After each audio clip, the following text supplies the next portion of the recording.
I'm very happy to introduce Sahar Khamis to the Annenberg community. Sahar is an associate professor in the Department of Communication at the University of Maryland, so she's not too far from Philadelphia. She got her PhD from the University of Manchester in Media and Cultural Studies, and she was also a visiting professor at the University of Chicago most recently. Now, she's the co-author of 2 books, both of them about the connection between Islam, revolution, and the digital world. And I want to say that I had known Sahar through her work for a number of years, and we had kind of crisscrossed at conferences until a few years ago, we ended up sitting across the aisle from each other on a 11-hour flight from Washington to Doha, Qatar. And this is when I got to know that with the accomplished scholar, there's also a delightful person who I hope you get to. I hope you get to enjoy her personality also, in addition to her work. So I also wanted to mention that I discovered very recently that Sahar is also very active in civically engaged where she lives, and that she's a human rights commissioner in Montgomery County in Maryland, which is my former home 5 years ago. So that was another nice thing to discover. Sahar will speak today about political blogging in Egypt, the social political transformation that it entails, that it foments, that it also is a result of. One of the reasons that I'm particularly excited about this is that Sahar is one of the people who's been writing about this for a very long time, quite a little bit of time before it became a fashionable topic. So she has a kind of a deep knowledge of the phenomenon she's going to be talking about. And I'm very happy that all of you are here. I'm very excited to see you. I haven't seen you in a long time. So in conclusion, I wanted to thank the colleagues who are here, Michael, of course, for supporting PARC, but also Phil and Waldo, Marina for emceeing the whole show in my absence, and of course, all of you who showed up for the talk. So have a good time. I do have to Skype off because I'm going to go join a collective lament for the fellows who have been here for 1 semester. There's something that's officially called the farewell dinner, and it started a few minutes ago, so I'm sorry I have to run. Okay, I will watch the video and be in touch with you soon. Before you leave, just let me thank you so much for being a wonderful, supportive colleague and good friend. Thank you so much for the invitation and for the introduction. Thank you. Have a good colloquium. Thank you so much. Thanks, Bye-bye. Bye-bye. Bye-bye.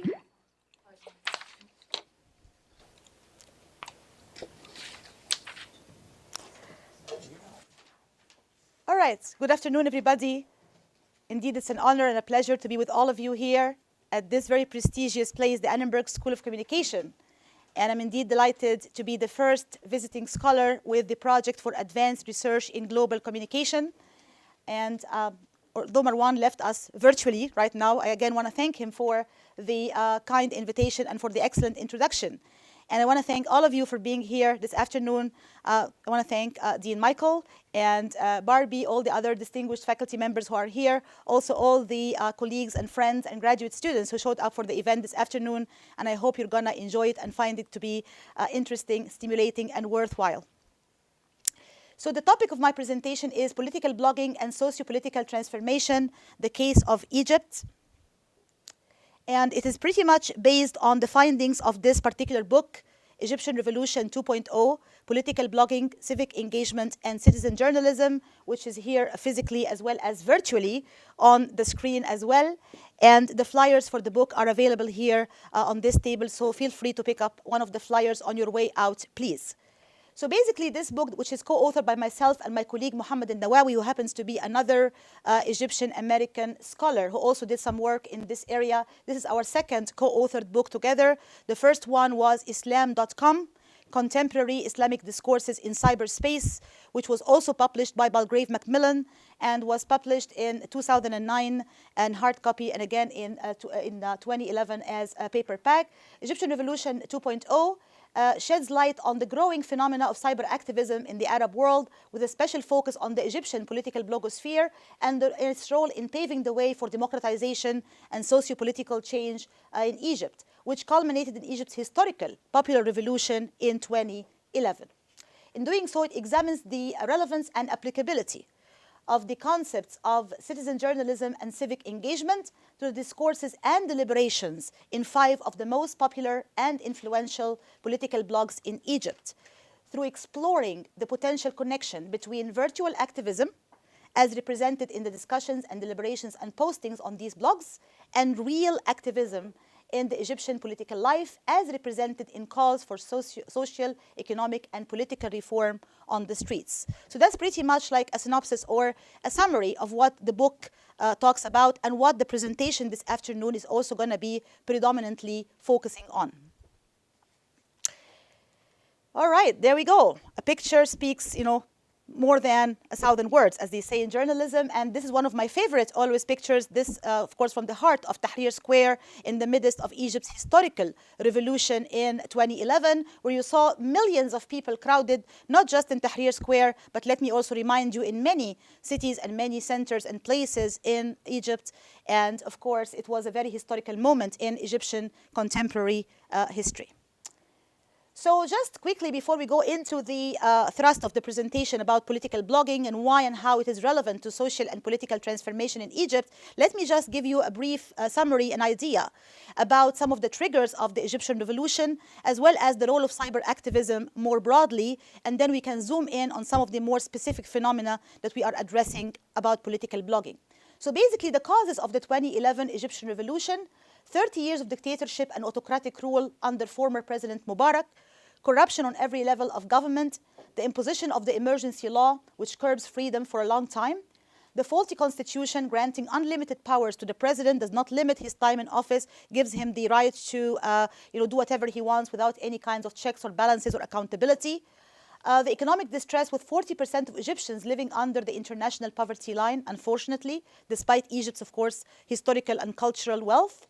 Forging parliamentary elections results, and growing calls for constitutional, economic, political, and social reform. We can also add to this the successful popular revolution in Tunisia, which cannot be considered a cause, but can be seen as a trigger. Egyptians said, if the Tunisians can do it, why couldn't we do it as well? So it was a trigger or a stimulant, not really a cause. So these were the most important causes for the 2011 revolution in Egypt. Cyber activism in the Egyptian revolution, and that became a topic that I wrote extensively about since the inception of the so-called Arab Spring movements or Arab awakening movements. That became one of the main angles that really dominated my scholarship and research. Cyber activism is defined by Philip Howard as the act of using the internet to advance a political cause, which is difficult to advance offline. And Egyptian cyber activists deployed new social media by posting and chatting on Facebook, tweeting, blogging, and texting. Some people said that Facebook became the people's book, and some people even used the term, quote-unquote, the Facebook revolution. Although I'll take this with a grain of salt, because as we're going to talk about it this afternoon, we do not want to overcredit social media in the role in social and political transformation, because they do have their own limitations and boundaries, as we're going to talk about it today. Also creating the missing link between mediated self-expression and street mobilization, or in other words, between the virtual world and the real world. This is a very important point, because for a long time, there has been what we call the safety valve notion. In other words, leaving a margin for activists and journalists to speak and to say whatever they want and to vent some of their own grievances, but that did not really transfer into the realm of political activism or street mobilization for a long time. Finding alternative creative ways to access and spread information, for example, using the speak-to-tweet service when the internet was shut down for a whole week during the revolution, what was called pushing down the kill switch button by the regime in power. When the regime in power cut down the internet for a whole week in the midst of the Egyptian revolution, cyber activists were creative and they found alternative ways of accessing news and information by using services like speak-to-tweet. You just dial a number and you're able to feed your own tweet to Twitter verbally over the phone, and then it appears on the internet. Fantastic. So the multiple roles of new media in 2011 were they acted as catalysts that paved the way for a democratic transition, platforms for self-expression, channels for communication and organization, bridge builders between the young activists and their followers, and between the virtual world and the real world, avenues for civic engagement and popular participation, as we said, from safety valves to mobilization tools, and arenas for a new form of citizen journalism. And we will talk about these concepts of civic engagement and citizen journalism more broadly, because they do form the thrust of many of the arguments in this book. So this is one of my favorite photos again. Authoritarian regimes control the media, but protesters found ways to spread information and calls to action using social media. So if you look at this protester here, look carefully at the sign or the banner that he is holding. It spells out the word Egypt, but if you look closely, each one of these symbols actually is related to one of the internet or online symbols, right? So it really kind of speaks volumes, again, about the role of new media and social media in the realm of public mobilization and in the realm of paving the way for social and political change and transition in Egypt. However, I'd like to draw your attention to a very important point. When people speak about social media role, our new media role, they tend to lump everything in the same group or put it in the same basket. I want to alert you that different types of social media play different roles. Right? So different social media played different roles in the 2011 revolution. Facebook, for example, was the best tool for networking and mobilization. If you put something on your Facebook and you create a page, we can like your page and it can snowball. You can have a snowballing effect, like the way our old Khaled Saeed Facebook page, those who are familiar with it, that galvanized hundreds of thousands of followers and posters and fans. Twitter was the best tool for on-the-ground, minute-by-minute organization and coordination. For example, a book came out that was called Tweets from Tahrir that really provided some kind of detailed, minute-by-minute documentation of everything that was happening in the heart of Tahrir Square. I am being attacked by the police. Send help on the way. I'm being tear-gassed. I'm being harassed. All of that stuff. YouTube was the best for recording visual images and documentation, providing a venue for citizen journalism and reaching out to a global audience, while blogs, the subject of our discussion this afternoon, are the best for allowing platforms for brainstorming, exchanging views, and shaping public opinion on key issues. So although they're all social media, each one of them somehow played a different and distinct role from the other. So that provides a nice intro into our topic, which is blogs and political blogging in particular. How are blogs defined and what are the characteristics of blogs? By definition, a blog or a weblog is a form of online diary where anyone with access to the internet can create a platform from which they may reveal to the world whatever is on their own mind. One of the main distinguishing features of blogs has been their autonomy and independence from authoritarian and governmental control and domination. And blogs have been described as a new form of communication that shifts mainstream control of information to the audience. So if you will, there is some form of autonomy or independence from being under the tightly controlled circle of governmental or authoritarian influence in the process of blogging. Emergent technology allows bloggers to express views and blog readers to engage in meaningful conversations, thus empowering new audiences to become information providers. So you are not just here an information receiver, you are also an information producer, and you are an information provider at the same time. I'll skip some of the additional details because we have a long presentation, and I know some people will need to leave early as well, and I don't want to bore you to death. This interconnected and closely networked web of blogs creates what is called the blogosphere. This is another distinguishing characteristic or feature between blogs and mainstream media. While mainstream media, in a way, provides the information from the media to the audience, blogs, on the other hand, like Facebook and Twitter and other social media, exist as pieces of a larger social network on the horizontal platform that is the internet.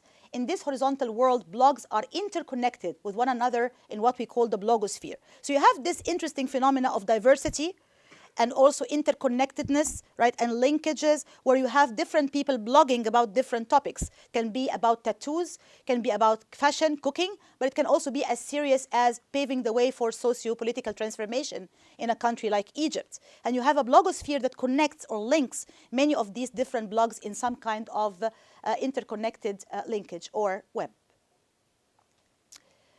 So the Egyptian political blogosphere in particular, over the past few years, political blogs in Egypt, along with other forms of media, paved the way for the eruption of the revolution in 2011 that toppled the regime of former President Hosni Mubarak. Blogs have allowed for a widely sharing and anti-governmental discourse that revealed the former Egyptian presidents and regimes' dysfunctions and malpractices, such as violations of human rights, limitations in freedom of expression and democratic practice, as well as corruption. And here I want to draw your attention to the fact that the Egyptian blogosphere in particular is very important because of Egypt's strategic and political significance in the region. And for this reason, whatever happens in Egypt matters throughout the whole region. So the rest of the Arab world is somehow impacted or affected by whatever changes are happening in Egypt, both on the ground as well as online. Therefore, it's crucial to analyze the role played by political blogs in encouraging the process of civic engagement and public participation through acting as effective tools for supporting the capabilities of the democratic activists by allowing forums for free speech and political networking opportunities, as well as providing a virtual space for assembly, which allows for the exchange of civic discourse, deliberation, and articulation that goes beyond simply supporting the capability of the protesters to plan, organize, and execute political protests on the ground. In doing so, we can also assess the role of these blogs in enhancing democratization and contributing to popular participation in Egyptian civil society, an area that still has its own challenges, as we're going to talk about it towards the end of the presentation in reflecting on what is going on in Egypt right now and why there are certain challenges and limitations in this regard. It is equally important to analyze how these blogs provided unique platforms for the phenomena of citizen journalism, which provides ordinary citizens with the opportunity to document their own version of reality and to tell their own side of the story in their own voice to a local, regional, and global audience. So again, we are moving from the idea of the audience being just, receivers, passive receivers, to becoming providers, creators of their own, meanings, and disseminating their own messages locally, regionally, and internationally. 5 bloggers and their blogs. This book actually analyzes the political blogging process that has taken place in 5 of the most influential Egyptian political blogs. In order to answer these questions, 5 Egyptian political blogs have been selected and analyzed. The first step in this selection process was contacting the Middle East North Africa editor of Global Voices, which is a transnational virtual forum that attempts to look at the blogosphere. And this yielded a list of 25 top blogs in Egypt. These 25 blogs have then been ranked using Alexa.com, which is a website traffic ranking service that provides ranking of any site based on the total number of visits over a 3-month period. This revealed that there were really kind of 12 blogs that had a very high ranking on Alexa.com based on the number of visits over a 3-month period. From these 12 blogs, the third phase of selection was actually excluding the ones which did not exhibit a high level of public participation interaction between the bloggers and the posters, and we were able to narrow down our selection to only 5 of the highly influential participatory blogs. And the word participatory is very important, as we're going to talk about it in a moment, because we're using the public sphere notion, the Habermasian public sphere notion. We'll talk about that in a moment. So it's important to see some kind of interaction or back and forth dialogue and communication between the bloggers and the posters on these blogs. So the 5 most popular Egyptian political blogs that we actually looked at and analyzed in this book were Wael Abbas, Abdel Men'im Mahmoud, Nawara Nigm, Michael Nabil, also he goes by Michael Nabil Sanad, and Mahmoud Salim, who used the pseudonym Sand Monkey in his own blog, which was called Rantings of a Sand Monkey. And I'll just give a brief idea about these 5 bloggers and their blogs before going on to talk about the most important findings and results of the study. Mahmoud Salim started his blog, Rantings of a Sand Monkey, in 2004, so he was one of the pioneer bloggers in Egypt. His blog is characterized by its bold and somewhat sarcastic tone in criticizing the political status quo. It is the only blog among the 5 in the English language, although some of the posts in the blog got translated to Arabic. He was the only blogger who used a pseudonym until February 2011, when he got caught by the police while delivering medical supplies to Tahrir Square. So he is really a very highly educated blogger who is very much active and one of the first to start the whole blogging process. Most of them started around 2004, 2005, 2006, as we're going to see. He used the pseudonym, but when he got arrested in this particular time and incident, he decided, I have to reveal my identity because I have to tell people what happened to me in the heart of Tahrir Square, and I have to tell them about the atrocity and document it under my real name, not just under a pseudonym. The other bloggers that were covered in the book and in the study, Wael Abbas, his own blog is called Al-Wa'i Al-Misri, which translates as the Egyptian consciousness. And Wael Abbas founded his blog in 2004. He started his career as a journalist in El Dustur newspaper and the German news agency DPA, and he did some freelancing for various foreign newspapers such as the Washington Post and State magazine. He often received videos of torture inside prisons, violence on the streets, and other types of human rights violations, which he exclusively posted on his blog, and his blog was always characterized by bold and aggressive attacks on the Mubarak regime.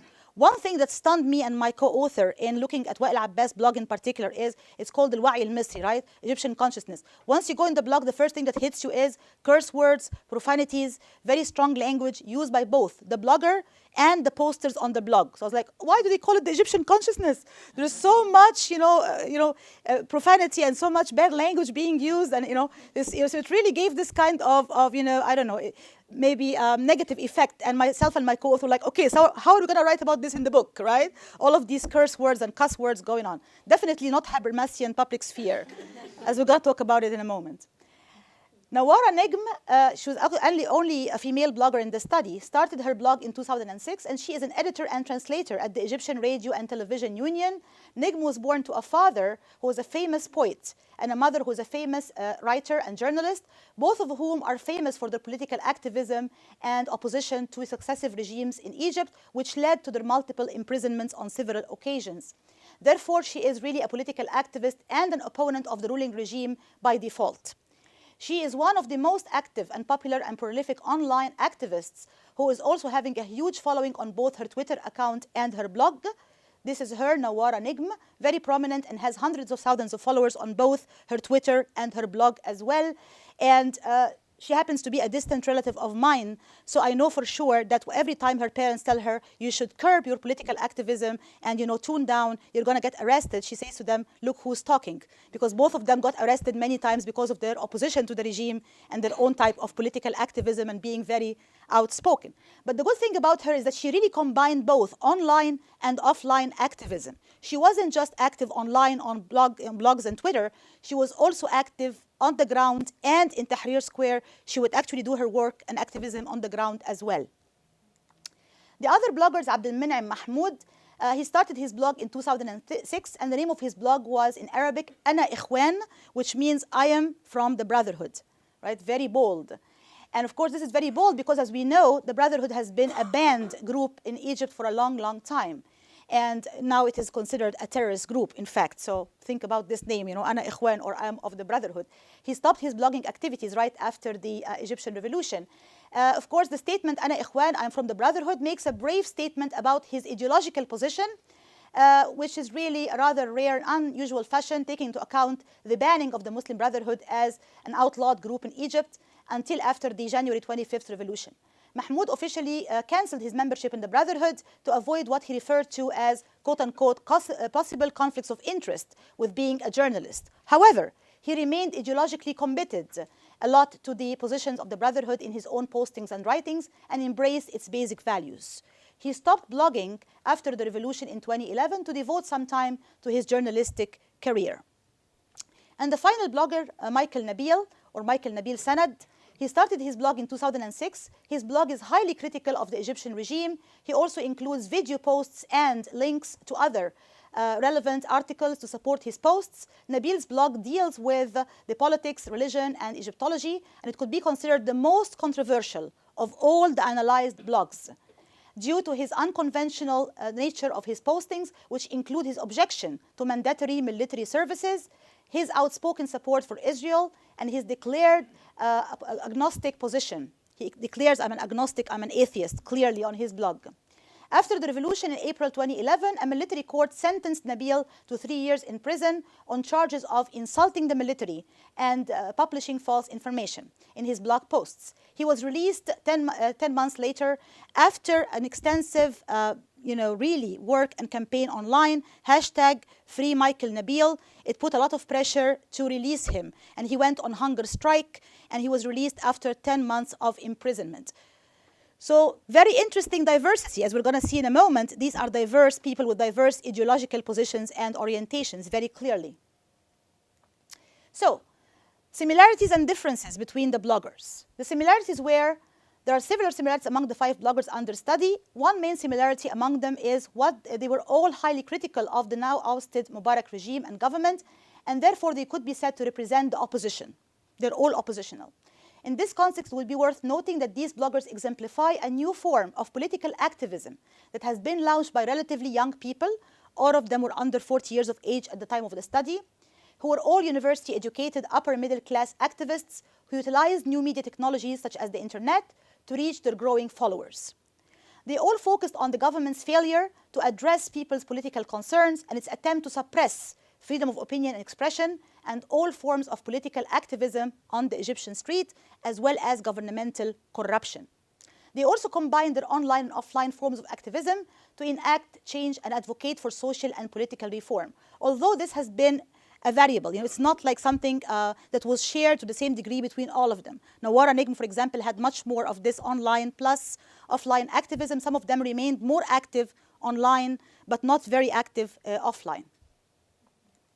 The differences, however, as for the differences between the 5 bloggers, they exemplified diversity in terms of gender, 4 males and 1 female, Nawara, and also ideology. One of the 5 bloggers adopts the Muslim Brotherhood ideology, Abdul Min'im Mahmoud. One is a declared agnostic and atheist, Michael Nabil. One is a secular, Mahmoud Salim. He says, I'm an anti-Islamist, I'm a secular. And the remaining 2, who are Wa'il Abbas and Nawara Negm, liberal and undeclared ideological orientation. They just say we're just activists trying to promote social and political change. We don't have a particular ideological leaning or orientation. And also self-identification. 4 bloggers identified themselves with their own real names and posting a short biography about themselves and photos of themselves, while the 5th one, Mahmoud Salim, he used the pseudonym Sand Monkey, as we said before. These differences illustrate a high level of diversity between these bloggers, both demographically and ideologically. So they were diverse in terms of demographic profile, but also in terms of the ideology they actually embrace as well. All right, serious business. Research methodology. This is a qualitative research study that used both textual analysis of the 5 analyzed blogs to determine the dominant discourses and prevalent themes in each of them, as well as in-depth personal interviews with the 5 bloggers under study, other bloggers and political activists, human rights activists and NGO representatives, as well as academics and journalists as well, to better understand and interpret the complex phenomena under study.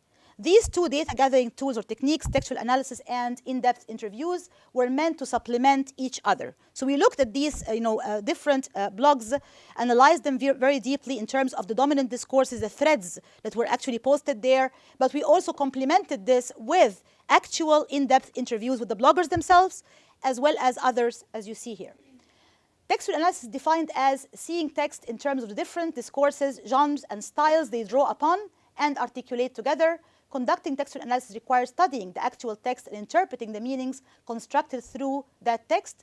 Meanings in the text either can be explicit or they can be implicit, either overtly stated or they can be implied. Again, I will save you some of the details, but you can, of course, always have access to the presentation and read all the details or read the book, of course. But I want to just talk about this textual analysis also because we cannot really assume objectivity. There is always a high room of subjectivity in terms of the part of the scholars or the researchers conducting the study. We cannot assume that textual analysis is done like, sure, we just looked at everything. We also, of course, have our own subjectivity as researchers. And to deny that and just leave it outside the door, in my view, does not provide an accurate depiction of reality. So our subjectivity is always invited to the table. Selecting the topic to study is a subjective decision. Which blogs, although we had a very specific type of selection and filtration process, again implies some level of subjectivity. Which threads to look at and analyze implies a level of subjectivity. So you must bear in mind this element of subjectivity in qualitative research in general and in textual analysis in this case in particular. However, one of the main strengths of textual analysis is enabling us to deeply and thoroughly analyze the studied content. As Stuart Hall says, it puts you in a position that enables you to take a long preliminary soak in the text. So you really try to soak yourself in the text very deeply, very thoroughly to understand what it's all about. And one of the limitations, as we said, of course, is the element of subjectivity, which means at the end of the day, we can only provide you with a snapshot of reality. which may not be necessarily always representative or generalizable across other contexts or cases. So we do our best to give you this snapshot of reality, bearing in mind there can also be limitations in terms of how representative or generalizable it may or may not be. Of course, it can also take many different forms and many different dimensions, but definitely advanced technology, the process of producing and reproducing information, new information technologies can also aid this process of textual analysis, makes it easier for you to pull up certain links and certain pages and do this kind of analysis in a much more efficient and thorough way using online tools. The conceptual framework, one of the main conceptual frameworks that were used or employed in this study, and I'm saying the main one because it was not the only one, we'll talk about that in a moment, was the notion of the public sphere.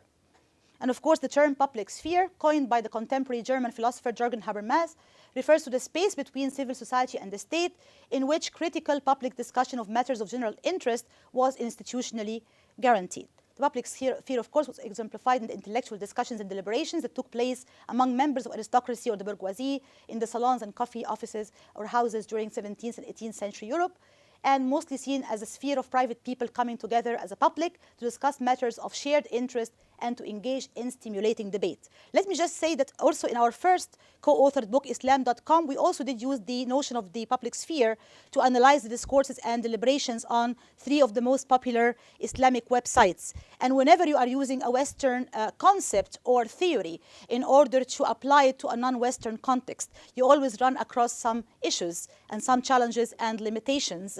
You know, just like I was talking about Wa'il Abbas' page that strikes you immediately with profanities and, you know, and cuss words, which was not the Habermasian envisioned ideal, you know, public sphere. So we'll talk about that as well. I want to catch my breath. All right. So the rational critical debates and dialogical interactions that form the gist of Habermasian public sphere have acquired a new meaning in the internet world. In his discussion of deliberative communication, Habermas addressed the internet only in a footnote, pointing out that interactions on the internet has democratic significance insofar as it undermines censorship of authoritarian regimes. Unlike traditional public spheres, which was characterized by face-to-face interaction and then by the mass media, the internet propels a more differentiated public sphere that is more niche-oriented, both because of a more diverse mediascape and because of a more ethnically and culturally pluralistic society in general. So in other words, you are inviting more players into the game, right? There are more people who are participating here. Thank you so much, Marina. I really needed that. Thank you. Thanks. You're inviting more players in a more pluralistic and more inclusive way online. You're allowing them a certain shared space where their own identity positions can be shared, negotiated, and contested. It is for these reasons that some scholars hail the new communicative and deliberative possibilities enabled by this new virtual public sphere, or public spheres with a plural S, which is an important part of the argument. And we can say that the internet contributes to this creation of new forms of public spheres, electronic coffee houses, if you will, in which citizens will have and discover the art and rediscover the art of speaking, debating, and discursively testing the claims of the powerful and of each other. So you're really shifting things to a different realm, right, that has its own pros and cons. We'll talk about that as well. So we can talk again about the internet, how it opened new areas of two-way, relatively low-cost, semi-decentralized, transnational communication, and that means that you are really enhancing civic engagement and boosting citizen journalism and allowing some form of vibrant, virtual, and inclusive public sphere or public spheres to emerge online. All right. So the most important findings that we were able to come up with in this study are the following. First of all, 2 key political issues emerged as the predominant issues that these 5 bloggers have analyzed in their own blogs in trying to nail, if you will, or blame the Egyptian government for many political, social, and economic faults. The first one was violations of human rights and limitations on freedom, which includes issues such as arrests, torture, murder, forging election results, banning or formation of political parties, and other restrictions. Some of the bloggers, I just want to tell you, posted horrific, graphic pictures, images, and videos of people who were being tortured, harassed. You know, it was just unbelievable, you know, that we really saw some of these photos and some of these videos posted on these bloggers' pages. Some of them were sent to them. Some of them they were able to get through other sources. The second issue was governmental corruption, which includes financial crimes such as theft, fraud, money laundering, committed by high officials, including Mubarak and his family. While there is certainly an overlap between these two highly themes, there was also some distinction between them, especially in terms of how they were handled in the Egyptian political blogosphere, depending on the number of factors, including the nature of the blog, the blogger's own ideological position and orientation. You know, where does he or she stand on the spectrum in terms of ideology, in terms of activism, all of these factors we talked about before. So yes, these were the two predominant themes. Sometimes they overlapped, sometimes they diverged, and sometimes there were similarities and differences in the way these bloggers tackled these themes. Breaking political and social taboos. Besides focusing on these political themes, some of the bloggers, such as Nawara Negm, for example, the only woman blogger here, she touched upon social issues as well, such as problematic and escalating problem of sexual harassment, which really became a problem in the streets of Cairo, unfortunately. So she devoted extensive attention to this issue over an extended period of time. This resulted finally in influencing mainstream media's decision to cover this highly sensitive issue for the very first time. Right? So that means that these political bloggers are really influencing both the political and social domains equally through breaking certain long-time held taboos in both areas. Also, these political bloggers do not just influence the online sphere, but they're also able to create some kind of spillover effect from the online sphere into the mainstream media domain by setting the media's agenda for the first time. Very interesting, very important. You're not just breaking political taboos, you're also breaking social taboos as well, right? And in the process of doing so, you're also spilling over from the online sphere or domain into the mainstream media, which is now obliged, if you will, obliged is the right word to use, to talk about these issues that would have been unthinkable before. Also, there are three types of blogs that emerged here. Mark Lynch developed a classification for the Arab political bloggers that he called activists, bridge, and public sphere bloggers. And we found this to be very helpful and very handy in terms of analyzing the findings and talking about the blogs that were covered and studied in this book and in this study.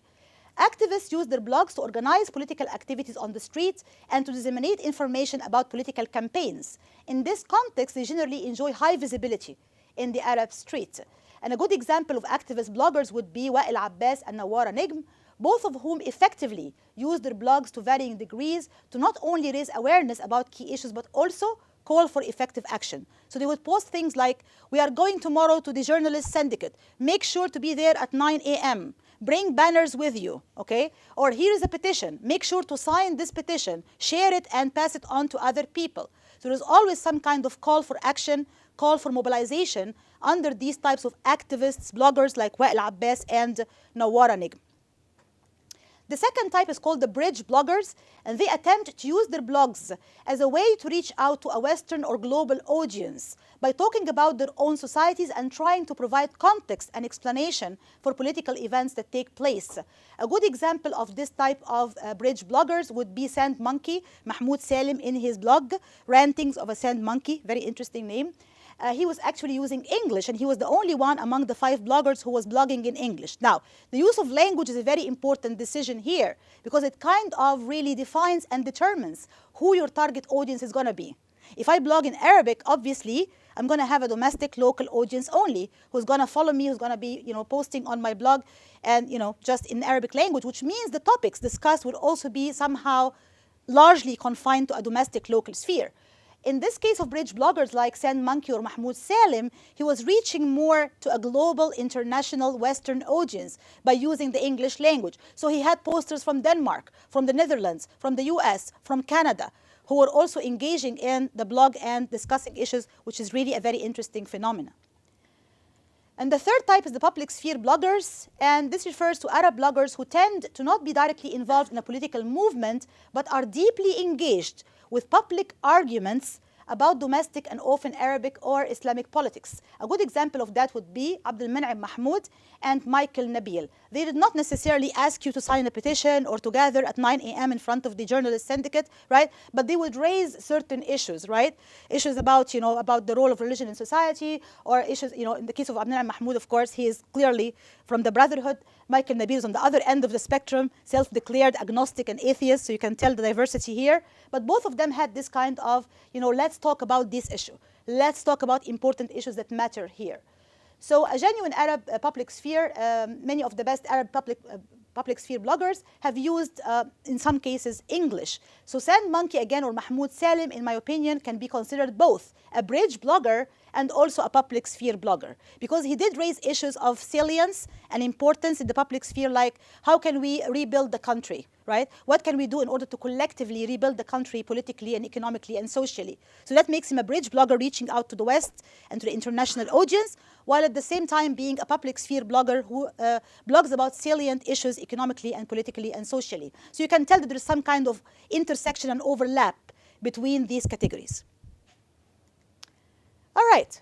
Also, the bloggers used 3 different approaches in their own blogs. The first approach was public mobilization, and public mobilization is related to the activist bloggers, as we said before, who use their blogs to call for action and mobilization on the street, like the example of Wael Abbas and Nawara Nigm calling for action, and this is called public mobilization, mostly under activist bloggers like Abbas and Nigm. And the second approach was documentation of governmental violations of human rights and restrictions on freedom, as well as governmental corruption. Like I mentioned to you, the horrific videos and graphic images, all of that stuff that was posted on many of these blogs. And that clearly provides a forum for what we call citizen journalism, locally, regionally, and internationally. And that was found largely among the 5 bloggers, but more so maybe in Wael Abbas and Nawara Nigm than others. And finally, the online deliberation function or approach that was clearly visible on some of these blogs more than others, that was clearly seen as a form of civic engagement, trying to engage people in dialogue, discussion, deliberation around key issues of salience and importance. Like I mentioned, the example of nation building, what could be done to develop the country, and so on. And that was more salient in bridge and public sphere blogs, like that, for example, of Sand Monkey or Mahmoud Salim, and to some degree on some of the other blogs as well, but with varying degrees. So, discussion. Are we having a virtual public sphere or a virtual public spheres with a plural S? How is that similar to or different from the Habermasian notion of the public sphere, and why, right? The findings of analyzing the selected threads from the 5 blogs under study points to the creation of a virtual public sphere, or more accurately, virtual public spheres with a plural S, where marginalized groups can be included and alternative voices can be heard in an anti-hegemonic, mostly egalitarian and inclusive domain in cyberspace. However, there is enough evidence that the way this virtual public sphere actually crystallized and manifested itself through these online deliberations and debates drifted away from the idealized Habermasian public sphere as envisioned by Habermas. This was based on a number of different factors pertaining to the nature of the blogs themselves, the bloggers' role in directing and controlling the flow of online deliberation, as well as the nature of the participants and their own style of interaction and dialogue on these blogs. And I'll talk about that in a minute. So here it's important to note that differences between these blogs analyzed in the study did not just encompass the aspect of cyber activism that each of them chose to focus on, whether it was mobilization, documentation, or deliberation, or sometimes all of them at the same time. The centrality of the blogger's role in the process, in other words, the degree to which he or she controlled the flow of discussions and deliberations on his or her blog, as well as the role played by the posters and their degree of interactivity on each blog. Rather, they also included the uniqueness and individuality of the analyzed blogs in terms of diverse ideological positions adopted by the bloggers and the posters themselves vis-à-vis various political issues. The culmination of all of the above points yielded what can be described as multiple virtual public spheres with varying degrees of diversity and homogenization, uniformity and divergence, as well as bonding and bridging in different forms and on many levels, rather than an idealized, uniform, and homogeneous public sphere. I need to explain this a little bit further because it's very important. The centrality of the blogger means if the blogger really kind of writes the idea, I am Sahar Khamis telling you, this is my idea. Take it or leave it. The centrality of the blogger in this case means the blogger is really the main central player in the discussion, and he sets the agenda, if you will, and the tone of the discussion as a whole. This was more seen in the blogs, for example, of Michael Nabil and Abdel Menachem Mahmoud. Interestingly, despite being on the two ends of the spectrum ideologically from each other, they were highly central in setting the agenda for their own posters. Other blogs were more like give and take. Here's what I think. What do you think about it? Sand Monkey, Mahmoud Salim was more of this kind of let's talk about this issue and please tell me what you think about it. And to some degree, Wael Abbas and Nawara Nigm with varying degrees. Also, the tone of the discussion and the deliberation and debate. Was it refined, decent, polite, intellectual, or not? Again, varied among these 5 bloggers. As I said before, you go to Wael Abbas, Al-Wa'i al-Misri, the Egyptian consciousness, and boom, you get all of these cuss words, flying back and forth. On other blogs, like, for example, Sand Monkey's Mahmoud Salim blog, you can see a much more intellectual, refined level of discussion and debate. It invites an international audience. People are more intellectually engaged, and there is a more refined level of discussion and dialogue. So they did vary in terms of all of these different points, and therefore we cannot talk about a uniform, idealized public sphere in the ideal Habermasian notion. We have to really be down on earth, down on the ground, and talk about each one as a special case in and of itself. However, it is evident that these new forms of online communication and online communities became deeply embedded in the daily lives of Egyptian political bloggers and the posters on their blogs. And they formed an arena for new virtual public spheres to develop that have restructured the participants' identities and their sense of community both online and offline. Most importantly, there is clear indication that these forms of communication played a crucial role in destabilizing the older hierarchies of power in society, as evidence in contributing to shaking the Mubarak regime and paving the way for socio-political transformation and opening a new arena of political activism in cyberspace. So yes, we can give them credit for a number of important and interesting things happening here as well. So what are the potentials and limitations of blogging in this particular case? Definitely there were certain potentials and powers, but there were also certain limitations and weaknesses, if you will.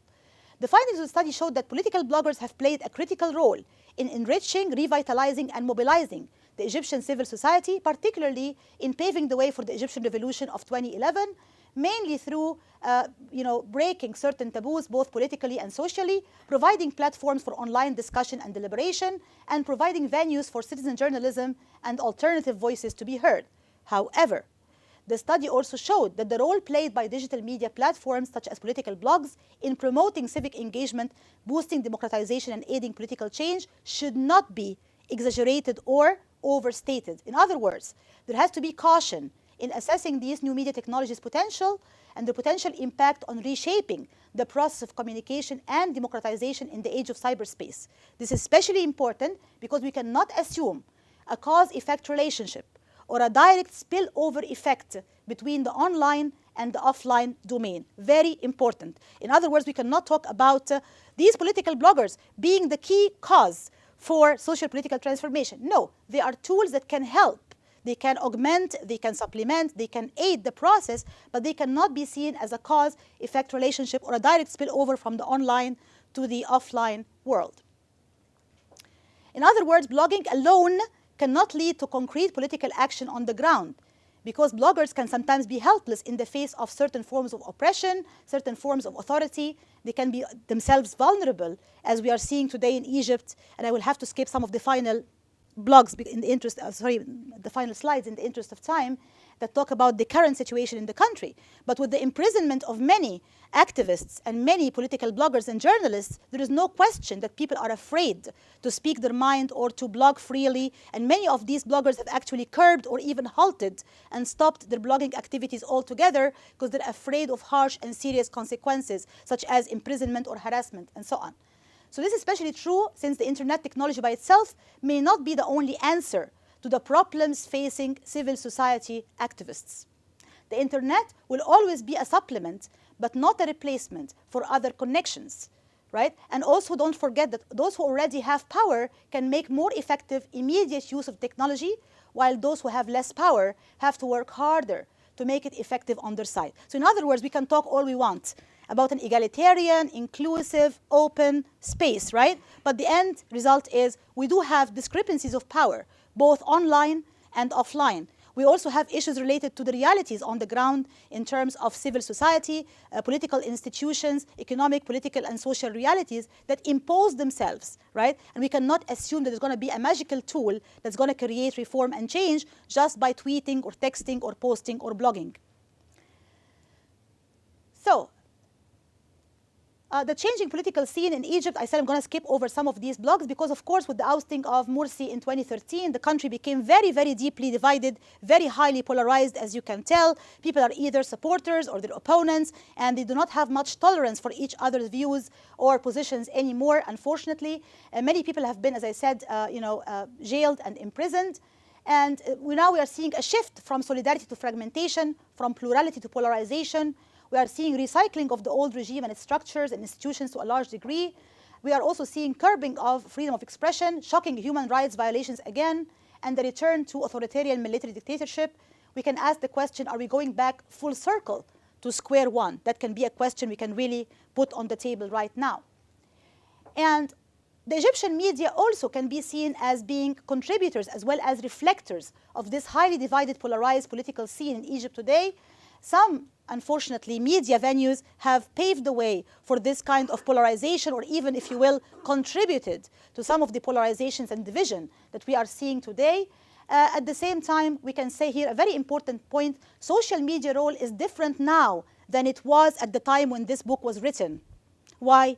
Because social media, if you have one single particular cause that everybody is gathered around, for example, Mubarak must go, social media will play a very effective role in terms of unifying and amplifying the voices of protest in this case, and will pave the way for an actual impact and effect. However, if you do have a highly divided and fragmented arena where you can really see a lot of polarization, fragmentation, and division, social media in this case can increase the distance and widen the gap between different groups, and therefore it really widens the gap rather than bridges the gap between different groups and adds to the process of polarization.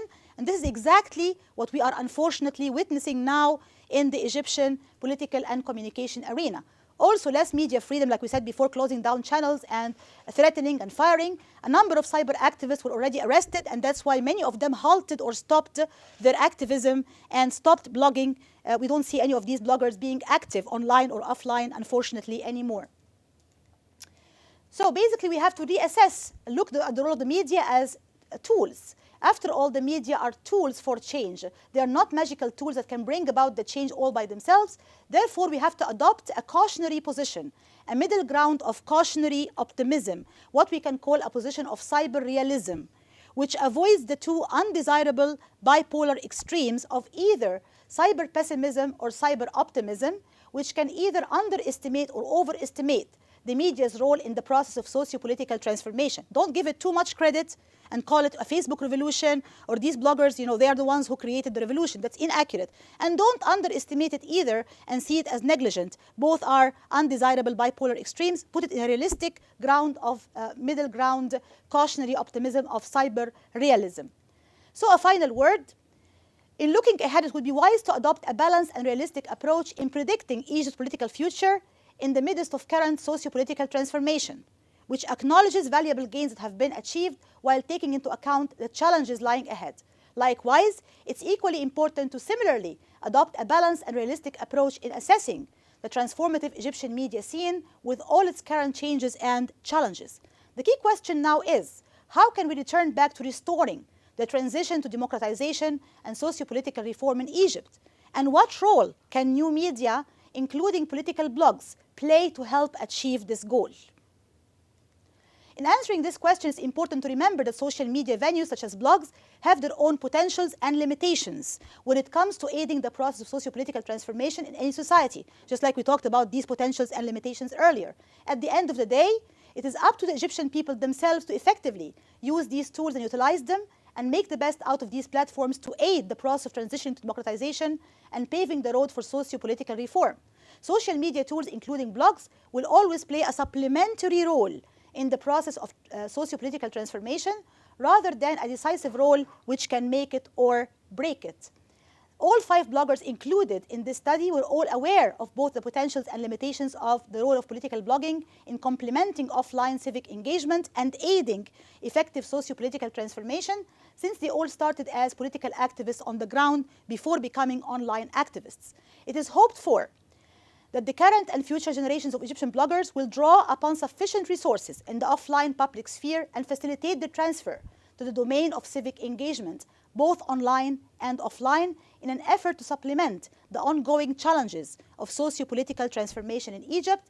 Their actual ability to do so, however, will be challenged and constrained by the harsh realities confronting Egypt today.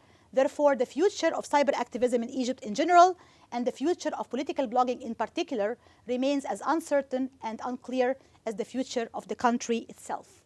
Thank you very much.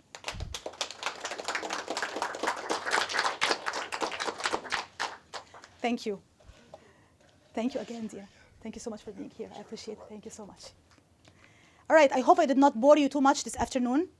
And I really literally skipped over some slides in order to be able, or some details maybe, to give you room also for Q&A, which is always the most interesting part of the discussion.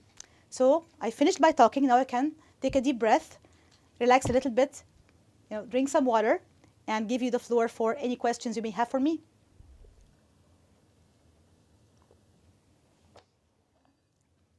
Yes, please. Can you introduce yourself? Hi, yes, I'm Kate. I'm a fifth-year doctoral student here at Annenberg. So Habermas's notion of the public sphere has been critiqued as being sort of an idealized sphere that's also necessarily limited to a certain elite. You've talked about a lot of the ways that this sphere diverges from that, but it also occurs to me that in some ways it might also be similar in that the bloggers do seem to be limited by certain class similarities. I was wondering if you could talk a little bit about that. Absolutely, yeah, you're absolutely right in your comment, because we did see some similarities and differences or overlaps and divergences between what we have seen and analyzed online in comparison to the idealized Habermasian notion. Of course, the bloggers themselves, as we said, are young, highly educated, upper middle class, generally, people who could be considered among the elites of society, if you will.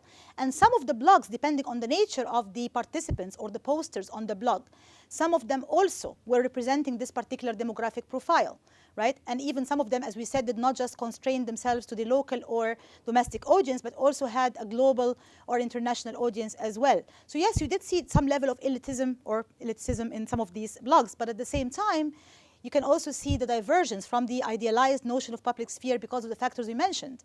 How central is the blogger's role in setting the agenda for discussion and debate? How open is he or she to including different and diverse voices? How civil, if you will, are the level of discussions and debates and deliberations of some of these blogs exhibited, right? Was it really participatory, deliberative, or not? And if so, to what extent, right? So all of these really kind of varied between the different blogs. We cannot say that it was just one single, one size fits all, and it fits even one single public sphere.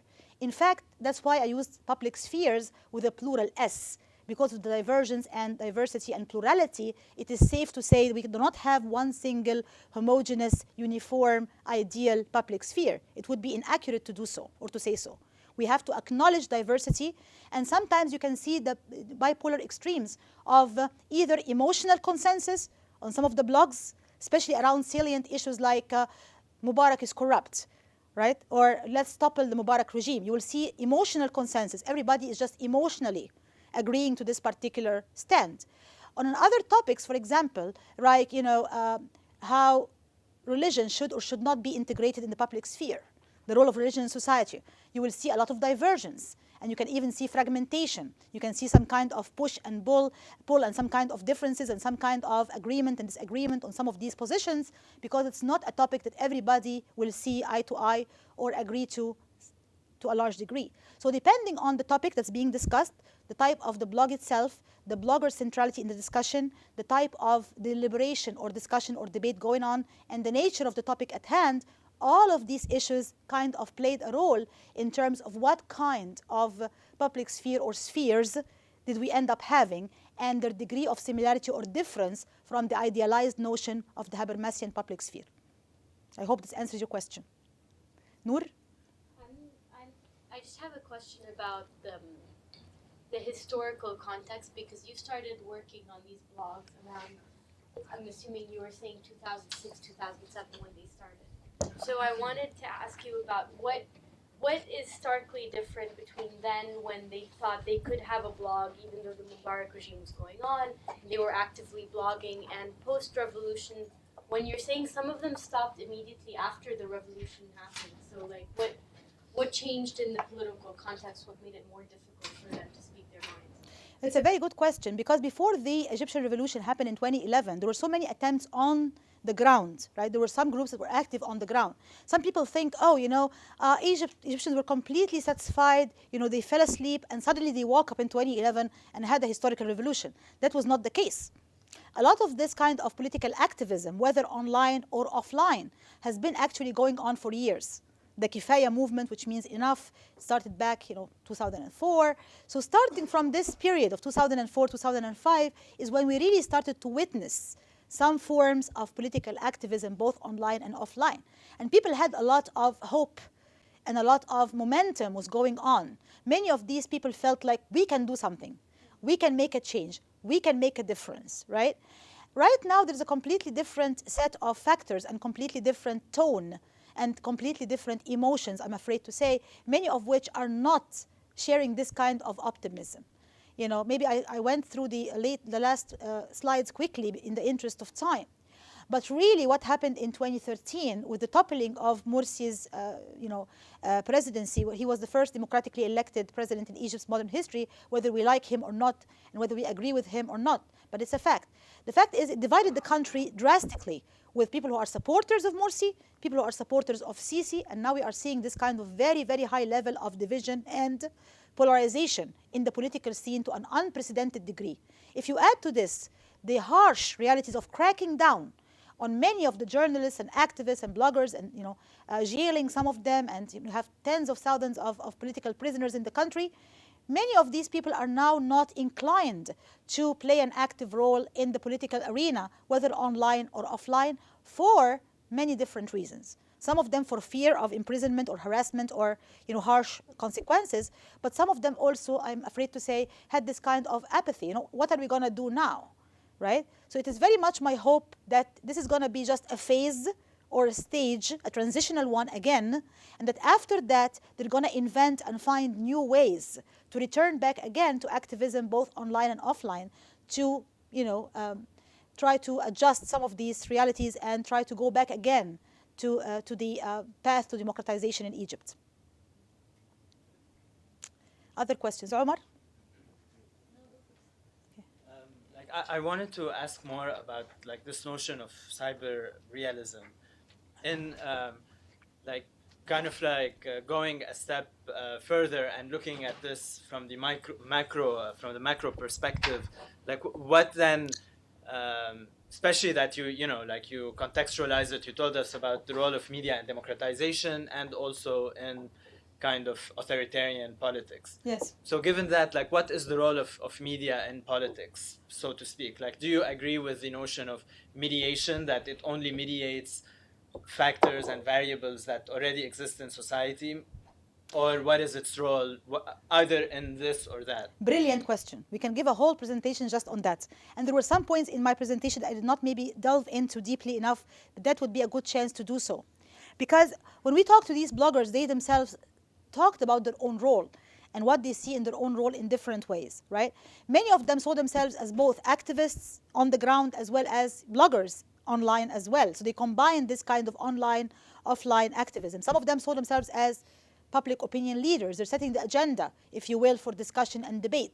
Some of them said we should play the role of bridge builders, which is a role that really, really is most needed now. With the level of high division, deep polarization in the country, there hasn't been a time when this role of bridge builders is needed more than now. And unfortunately, it's a role that has not been played sufficiently or effectively up till this moment. So in other words, we did not see sufficient bridge building mechanisms or functions being played out up till this very moment. And if it was, maybe we would not have reached the very difficult moments that we are now witnessing in Egyptian modern history.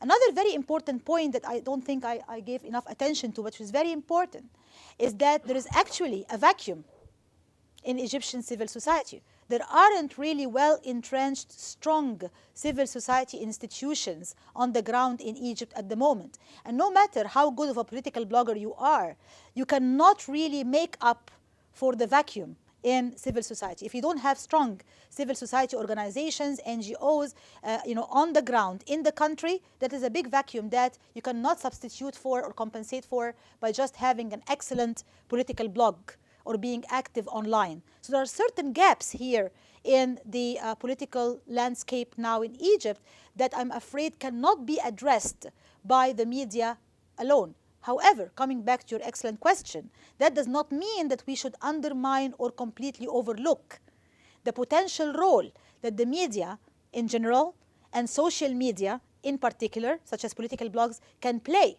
right? If they really try to come together to form some kind of enlightened dialogue, try to go back again to activism in an effective way, both online and offline, coordinate their efforts, which is very important, try to create some kind of bridge building across their ideological differences and divergent positions, and try to translate all of this into some kind of informed public arena of discussion and debate, they may be able to provide some kind of help to aiding the ailing situation in Egypt now, politically, socially, and economically. Your name, please. Can you introduce yourself? I'm a postdoc at CGCS. Something that was very interesting, but I assume based on your presentation, these blogs were not filtered in Egypt during this time that you were studying, and the bloggers were inside Egypt. Am I correct? The bloggers were inside Egypt, yes. And their blogs were not filtered.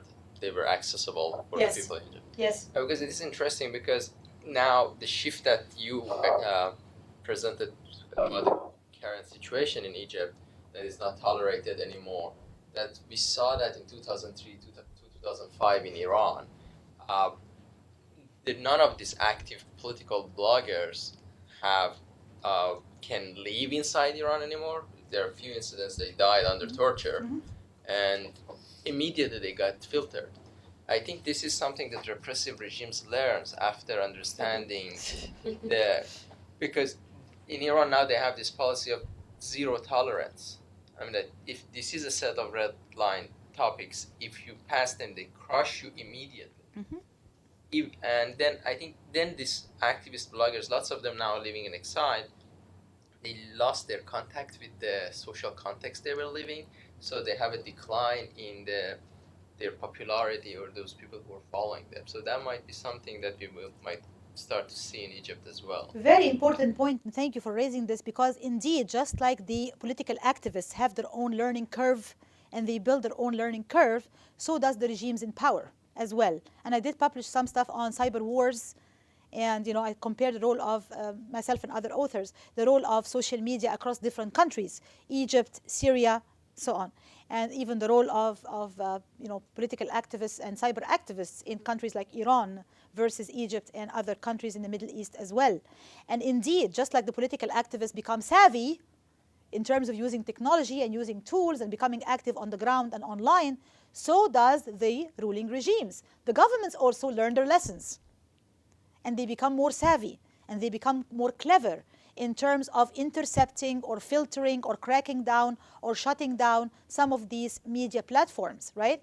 So you're completely right. At the beginning, when we did the study itself, we did not see filtering of some of these blogs or cracking down on some of these bloggers in the way that we are now witnessing.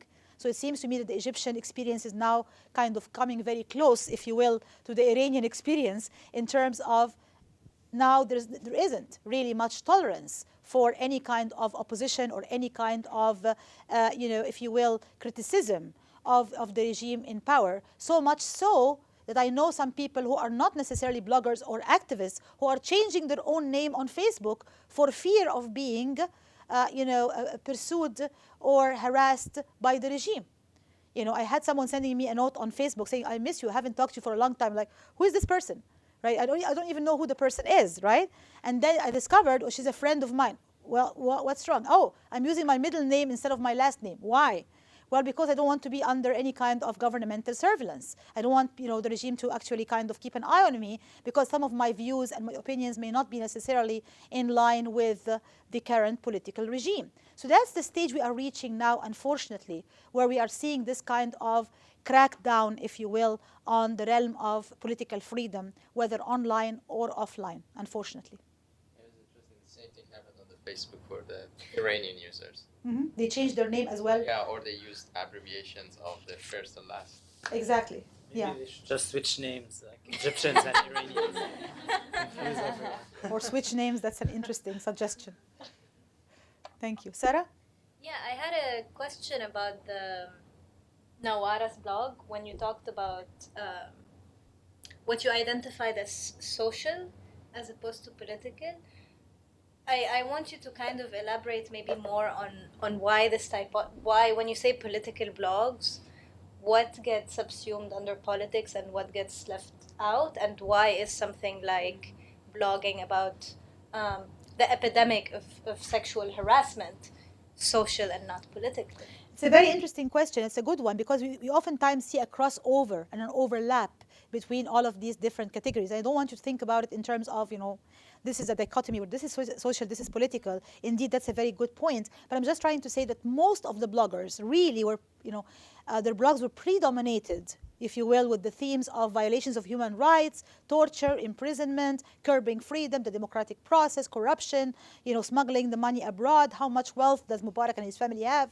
These were the main themes. Not very many of them talked about the quote-unquote social issues like, sexual harassment or other issues, if you will, that are going on in society that do not necessarily have a direct link, if you will, to the political apparatus and the political conditions. But I totally get your point that there is definitely an overlap, an intersection between what we call social and what we call political, right? But I think Nawara, out of the 5 bloggers, being a woman, I think, she was being an activist also herself by default, as I said, because of her family background and everything else.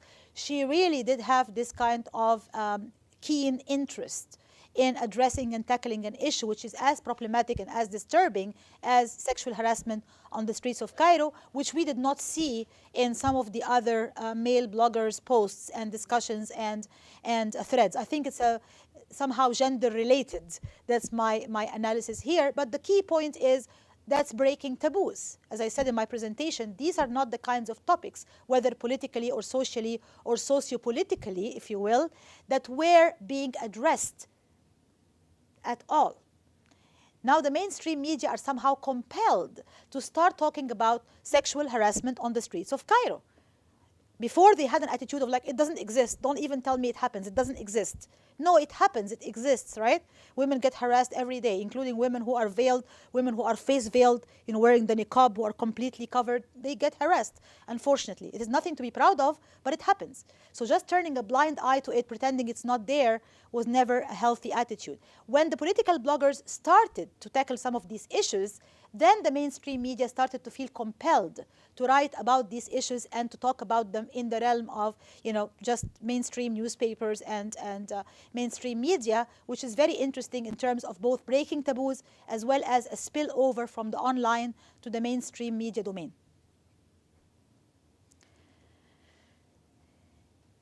Any other questions for me? Fantastic.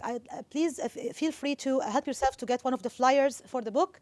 And I hope you enjoyed the discussion and the presentation. Thank you very much for being here. Thank you. Thank you so much.